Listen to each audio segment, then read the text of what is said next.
boiling pot when our friends, the Israelis, would probably say, what in the world are you doing? So there you have it, Mr. Speaker. He says this is going to make life more difficult for the Israelis. The Israelis are getting rocketed every day. We're not making life more difficult. The Obama administration is making life more difficult.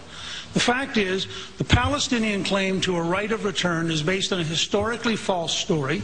Somebody ought to have the courage to go all the way back to the 1921 League of Nations mandate for a Jewish homeland, point out the context in which Israel came into existence, and Palestinian did not become a common term until after 1977.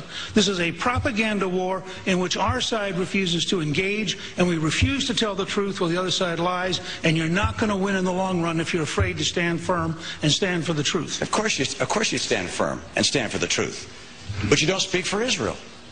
I did. If Bibi Netanyahu wants to say what you said, let him say it. But our ally, the people of Israel, should be able to take their own positions and not have us negotiate for them.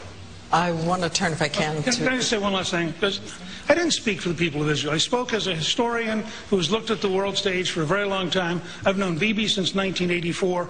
I feel quite confident an amazing number of Israelis found it nice to have an American tell the truth about the war they are in the middle of and the casualties they're taking and the people who surround them who say you do not have the right to exist and we want to destroy you. I've known Bibi...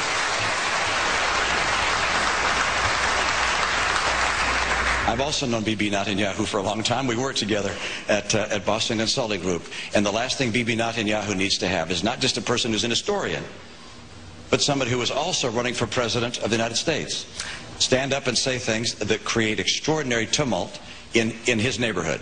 And if I'm president of the United States, I will exercise sobriety, care, stability, and make sure that in a setting like this, anything I say that can affect a place with rockets going in, with people dying, I don't do anything that would harm that process. And therefore, before I made a statement of that nature, I get on the phone to my friend Bibi Netanyahu and say, would it help if I said this?